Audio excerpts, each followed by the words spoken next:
আসসালামু আলাইকুম দর্শক, আমন্ত্রণ জানাচ্ছি বিয়ন বড় sports present dugout dialogue powered by বিঠল বিডি।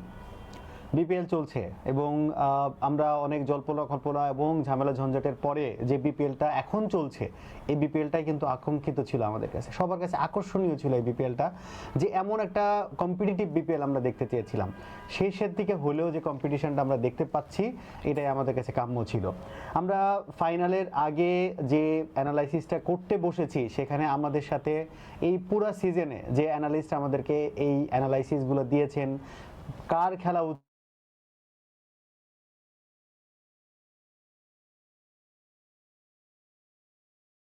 করে দিতে চাই certified performance analyst Ahmed Hossain Prateek ভাই। প্রতীক ভাই, ধন্যবাদ। পুরো সিজনে আপনার কাছ থেকে আমরা প্রচুর ইনসাইট পেয়েছি। তারপরে হচ্ছে কোন প্লেয়ারের কোন সময় খেলা উচিত ছিল, এবং এইগুলা থাকে না যে আপনি হাওয়ায় বলেননি, অ্যানালাইসিসের জায়গা থেকে বলেছেন, এবং আমরা ম্যাচ শেষে সেগুলো কিন্তু মিলিয়েছি।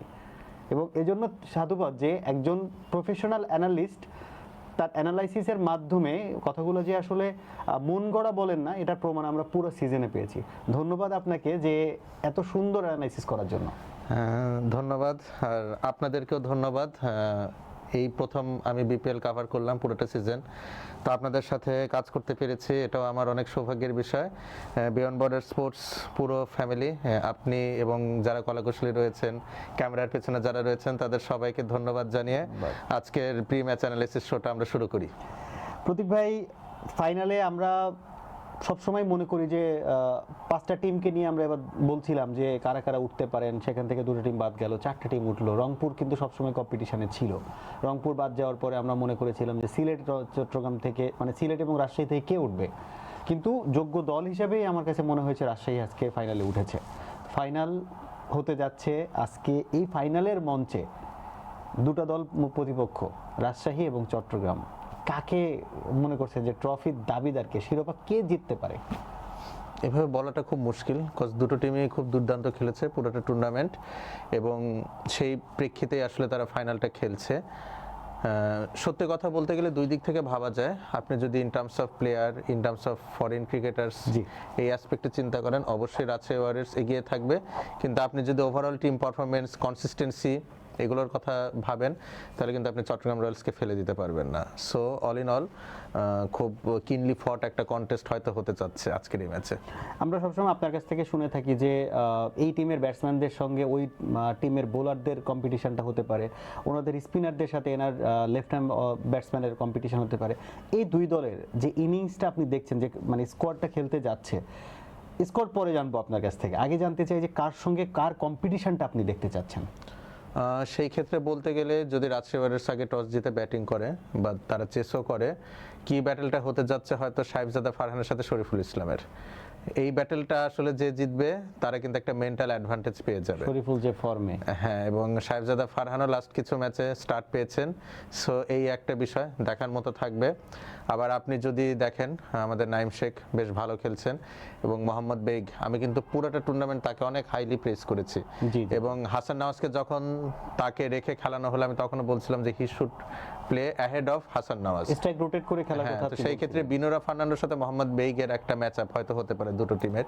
এটা একটা খুব আকর্ষণীয় বিষয় হতে যাচ্ছে। আর আরেকটা ব্যাপার, শেখ মেহেদী এবং তানভীর ইসলাম চট্টগ্রাম রয়্যালসের খুবই দুর্দান্ত দুজন স্পিনার, পুরোটা সিজন ভালো করেছেন।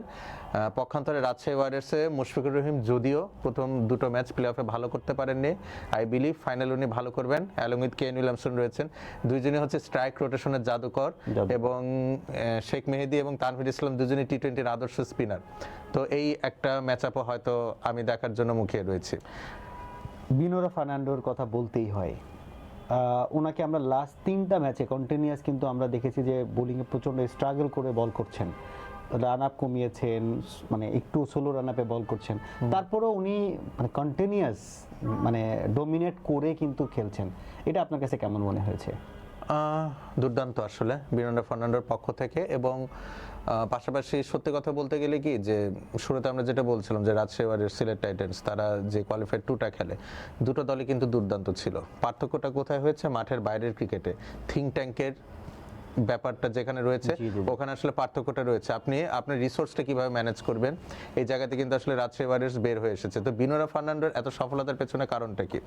আপনি দেখবেন যে ফ্লাইং গালি বা ফ্লাইং স্লিপ নিয়ে উনি লাস্ট ম্যাচে বোলিং করেছেন এবং আরিফুল ইসলামের যে উইকেটটা পেয়েছেন বিনোরা ফার্নান্ডো, ওখানে কিন্তু আসলে রাজশাহী ওয়ারিয়র্স ম্যাচ অনেকটা এগিয়ে গিয়েছিল। সো এই যে একটা লিমিটেশন নিয়ে বিনোরা ফার্নান্ডো খেলছেন, কিন্তু তার এই লিমিটেড অপশনগুলোকে কতটুকু আপনার ক্ষুরুধার করা যায়, এটার জন্য যে থিঙ্ক ট্যাঙ্কের অবদানটা, এটা কিন্তু আসলে রাজশাহী ওয়ারিয়র্সকে এই পর্যায় পর্যন্ত নিয়ে এসেছে।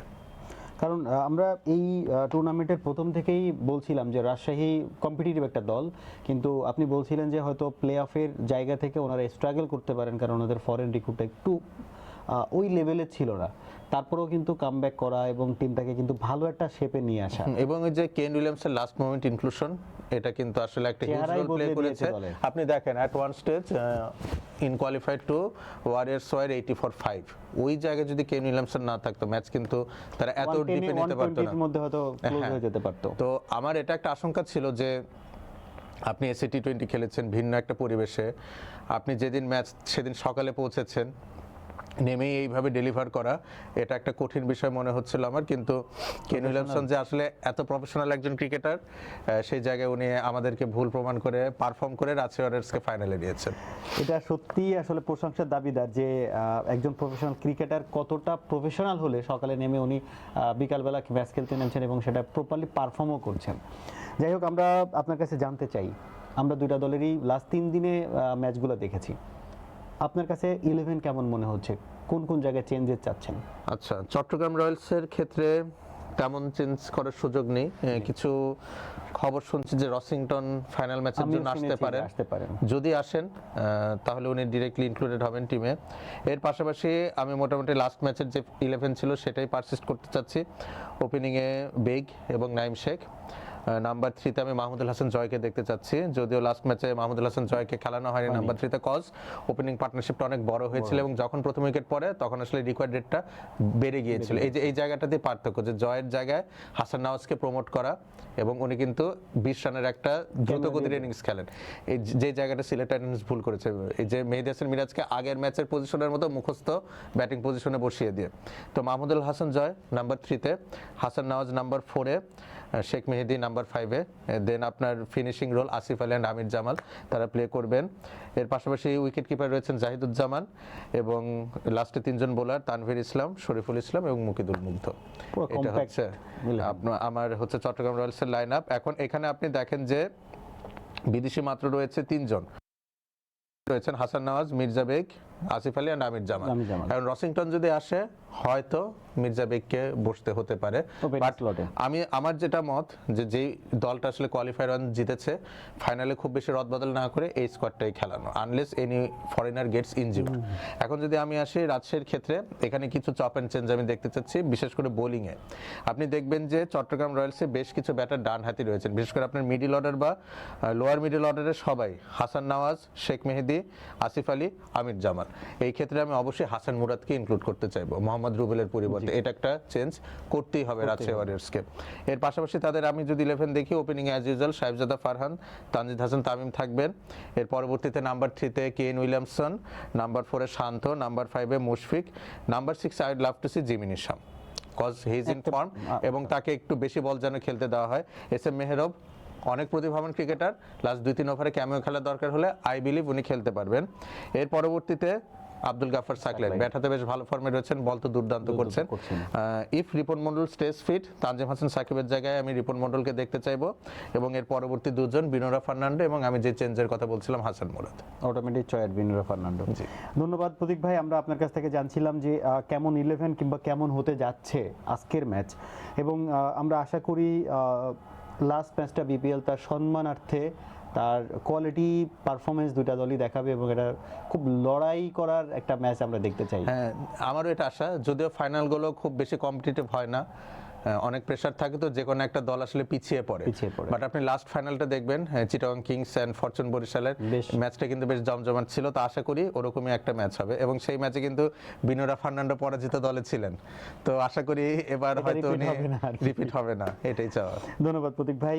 দর্শক, আমরা এতক্ষণ আপনাদের জানাচ্ছিলাম যে আজকের ম্যাচ কেমন হতে যাচ্ছে, রাজশাহী ভার্সেস সিলেটের ম্যাচ। সরি, আমি আসলেই রাজশাহী এবং সিলেটকে এত পরিমাণ ওন করে ফেলেছি যে এখনো পর্যন্ত ওই ফাইন মানে কোয়ালিফায়ার 2 থেকে বের হতে পারিনি, প্লে অফ থেকে।